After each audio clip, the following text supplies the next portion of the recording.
এই তো প্রতিদিনের মতো আজকেও চলে আসলাম। এই তো সকাল সকাল পুজো কমপ্লিট হয়ে গেল। পুজোর পাশাপাশি তো রান্নাও চলছে ওর বাবার জন্য, যেহেতু কাজে বেরিয়ে যাবে। একদিকে পুজো দিচ্ছি, একদিকে রান্না করছি। অ্যাকচুয়ালি সকালে উঠে আমি মাছ যেহেতু নিয়ে যাই, আজকে তো নিরামিষ মঙ্গলবার, তো আজকে পুজো আর রান্নাটা একভাবেই করছি। যখন নিরামিষ হয় তখন দেখা যায় ওরমই করি, আর যখন মাছের ব্যাপার হয় তখন তো পুজোটা আগে সেরে নিই, তারপর মাছ রান্না করতে যাই। যেহেতু নিরামিষ তাই আজকে কোনো আর অসুবিধে নেই। এই রান্না করছি, একদিকে পুজো দিচ্ছি, আবার আছে ছেলের স্কুল। ওর বাবার জন্য আজকে সকালে উচ্ছের ডাল করে দিলাম, আর হচ্ছে ভাত তো আছেই, আর হচ্ছে সজনের ডাঁটা ভাজা করে দিয়েছি। আর এই তো এখান দিয়ে ওইদিকে রান্না কমপ্লিট করে এখান দিয়ে আবার পুজোটাও কমপ্লিট করে নিতে হচ্ছে তাড়াহুড়োতে। এই তো আবার এখন ওর বাবা চলে গেছে, খাওয়া দাওয়া কমপ্লিট করে এখন ছেলেকে রেডি করিয়ে ওর স্কুলে দিয়ে আসলাম। আর এই তো সকাল 6টা বাজে ঘুম থেকে উঠেছি, উঠে নিজের জল খাওয়ারও সময় পাইনি। এখন একটু ওষুধ থাকে আমার সকালে খালি পেটে, ওষুধটা খেয়ে নিলাম। আর এদিকে বিছানার চাদরটা দেখছিলাম বেশ নোংরা হয়েছে, তাই একটু চেঞ্জ করে নিচ্ছি। এই দুদিন বাদে বাদেই বিছানার চাদর চেঞ্জ করতে হয়, মানে কী যে বিরক্তকর। কাদের কাদের এরকম হয় অবশ্যই জানাবে। ঘরে বাচ্চা থাকলে মানে সবারই এরকম হয়, ভীষণ নোংরা হয়ে যায়। আর আমি নোংরা একদম পছন্দ করতে পারি না। নিজের পছন্দ মতো বিছানার চাদর সব কিছু গুছিয়ে রাখতেই পছন্দ করি। ঘরটা পরিষ্কার থাকলে না দেখতেও ভালো লাগে। তো এদিকে গোছানো তো কমপ্লিট, এবার ওষুধ খাইয়েছি, অনেকক্ষণ হয়ে গেল।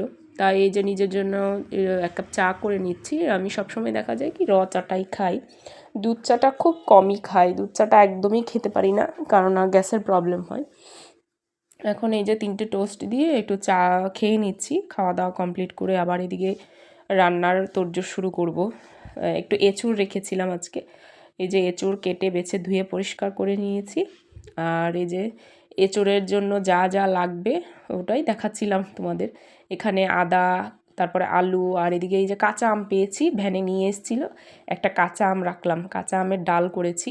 আর এই এঁচোড়ের রেসিপিটা শেয়ার করছি। এঁচোড়টা আলুটা ভেজে নিয়েছি, এঁচোড়টা সেদ্ধ করে নিয়েছি নুন হলুদ দিয়ে, জল ঝারিয়ে এখন আবার একটু ভেজে নিলাম। আর এখানে মেথি আর তেজপাতা ফোড়ন দিয়ে দিয়েছি, কাঁচা লঙ্কা ফোড়ন দিয়েছি। আর আগে থেকে আমি আদা, জিরে, মৌরি ওগুলো একটু বেটে জলে গুলে রেখেছিলাম। আর এখানে নুন হলুদ ওই যে রেগুলার যে মশলা ওগুলো দিয়ে দিচ্ছি।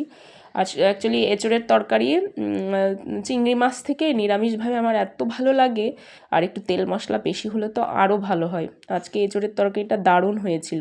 আর এখানে যে আগে থেকে ভেজে রাখা আলুটা দিলাম, আর এগুলো হচ্ছে শুকনো সিমের বিচি। কেউ চিনবে কি না জানি না, না চিনলে অবশ্যই আমায় কমেন্ট করবে। আর এগুলো হচ্ছে এখানে সেদ্ধ করে রাখা, আগে থেকে ভেজে রাখা এঁচোড়টা দিয়ে দিয়েছি। দিয়ে এখন ভালো করে মশলার সাথে অনেকক্ষণ ধরে কষিয়ে নেব, আর তারপরে একটু জল দিয়ে ঢেকে দেব যেন আলুটা সেদ্ধ হয়ে যায়। এঁচোড় তো আগে থেকে সেদ্ধ, আলুটা সেদ্ধ ছিল না। তো এই সেদ্ধ করে তারপর গরম মশলা আর ঘি দিয়ে নামিয়ে নিয়েছি। তারপরে এই যে এদিকে রান্না সব কমপ্লিট। এখন যত বাসন পড়েছে একভাবে জমিয়ে গেছি, কিচ্ছু ধুইনি, এখন ধুয়ে নিচ্ছি। মানে এত চাপে থাকি সকাল থেকে। আর এখন এই যে গ্যাস পরিষ্কার করে নিচ্ছি। আমার রান্নার পরে যদি রান্নাঘর আমি ক্লিন না করি না, আমার একদম ভালো লাগে না, আমার সাথে সাথে ক্লিন করতে হয়। তো রান্নাবান্না তো কমপ্লিট। আর এদিকে এই যে এখন ওই চুলার রিং তারপরে কড়াইগুলো পরিষ্কার করে নিচ্ছি। রান্নাবান্নার পরে দেখবে রান্নাঘরটা ক্লিন রাখলে না ভালো লাগে। আজ ব্লগটা এই পর্যন্তই।